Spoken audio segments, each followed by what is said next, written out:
आप सभी को नमस्कार। मुखी लर्निंग चैनल में एक बार फिर आपका हार्दिक स्वागत है। आज की इस वीडियो में हम डिस्कस करेंगे वो इनकम जिस पे टैक्स नहीं लगता है। ये ना केवल इंफॉर्मेटिव है बल्कि एजुकेटिव भी है। इसलिए हमें पता होना चाहिए कि इंडिया के अंदर कौन कौन सी ऐसी अर्निंग है, कौन कौन सी ऐसी इनकम है जिस पे टैक्स बिल्कुल लगता ही नहीं है। फर्स्ट है agriculture income, earning generated directly from farming और agriculture land subject to location are 100% exempted under section 10A।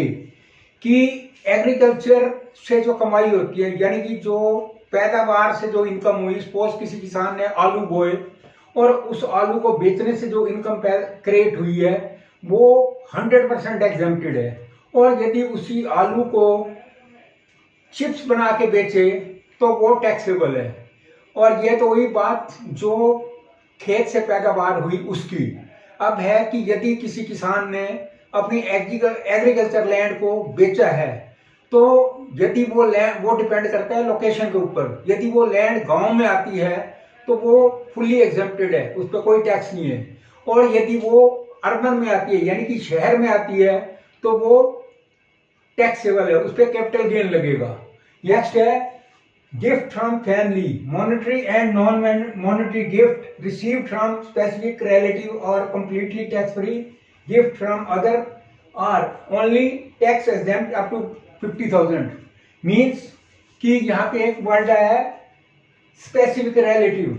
Specific relative का मतलब माँ बाप, दादा दादी, इन लॉज या जो भी बिल्कुल नजदीकी भाई बहन इत्यादि जो नजदीकी रिश्तेदार हैं, यदि वो कोई धन संपत्ति हमें या असेट्स फैमिली मेंबर को देते हैं तो वो भी फुली एग्जेम्प्टेड है।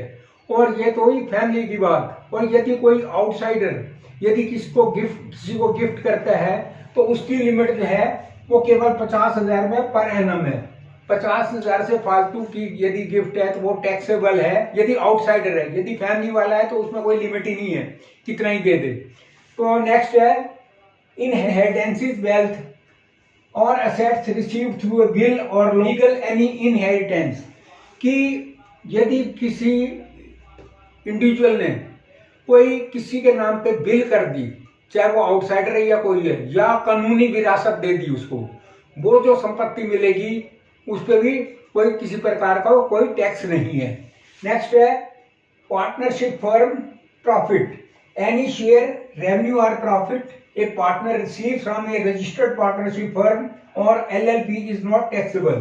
कि जो रजिस्टर्ड पार्टनरशिप फर्म के जो वो हैं, कितने भी पार्टनर हो, उनको जो प्रॉफिट मिलेगा, प्रॉफिट उनकी जो इनकम होगी उस पर टैक्स नहीं है। और जो LLP जो लिमिटेड लाइबिलिटी पार्टनरशिप फर्म है, यदि उनके भी जो पार्टनर हैं उनको भी किसी प्रकार का टैक्स नहीं लगेगा। वो इसलिए नहीं लगेगा क्योंकि उनका जब कंपनी फाइनल अकाउंट करती है तो उसमें पहले ही टैक्स काट लिया जाता है, इसी वजह से उसको उस पर अलग से टैक्स नहीं लगता है।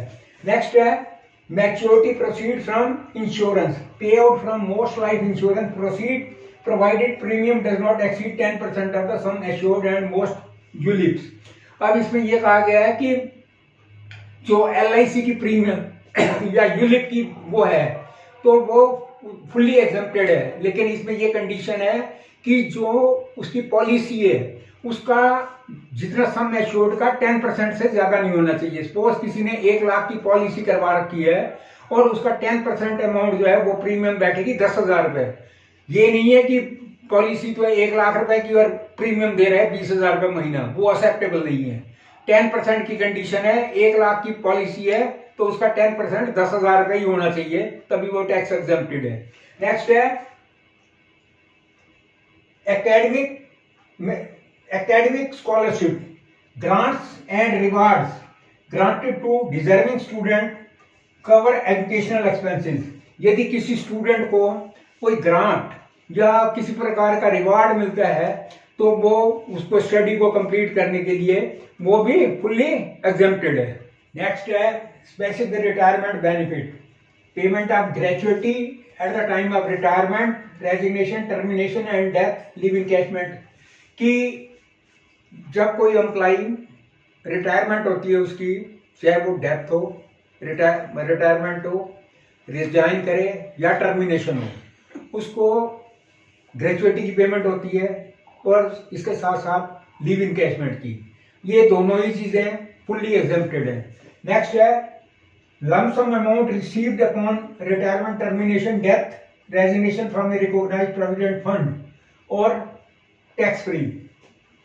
कि जो प्राइवेट कंपनीज में काम करते हैं वो उनका पीएफ कटता है, प्रोविडेंट फंड कटता है, और उस प्रोविडेंट फंड को मैनेज करता है employees provident fund organisation, EPFO.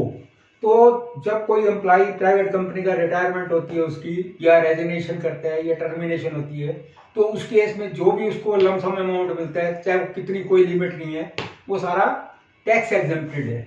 Next है HUF receipt. Any sum received by an individual as a member of the Hindu undivided family is non-taxable in case he invests in a bank to earn interest on it. इसमें ये कहा गया है कि Hindu undivided family HUF का जो भी member है, यदि उसको कोई फैमिली का शेयर, पैसों मतलब धन मिला है उसको, और यदि वो नॉन टैक्सेबल है, और यदि वो उसी अमाउंट को किसी बैंक में जमा करता है इंटरेस्ट अर्न करने के लिए, तो जो उस पे ब्याज मिलेगा वो टैक्सेबल है। नेक्स्ट है specific government interest earned on certain notified government bonds और saving account such as the Sukanya Samriddhi account is totally tax free.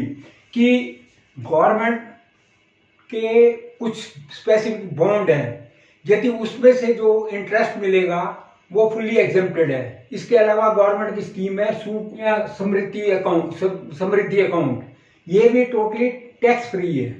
ये सुकन्या जो है, ये जिनकी लड़कियां हैं वो उनके लिए है प्रोविजन, तो ये फुल्ली टैक्स एग्जेम्प्टेड है। जब वो मेजोरिटी की एज अटेन कर लेंगी तभी पेमेंट होती है। तो आज की इस वीडियो में जो नॉन टैक्सेबल, वो इनकम जिसपे टैक्स लगता ही नहीं है, उनको यहाँ पे डिफाइन किया गया है। यदि वीडियो पसंद आई हो, लाइक करें, शेयर करें, कमेंट्स करें। Lot of thanks for viewing.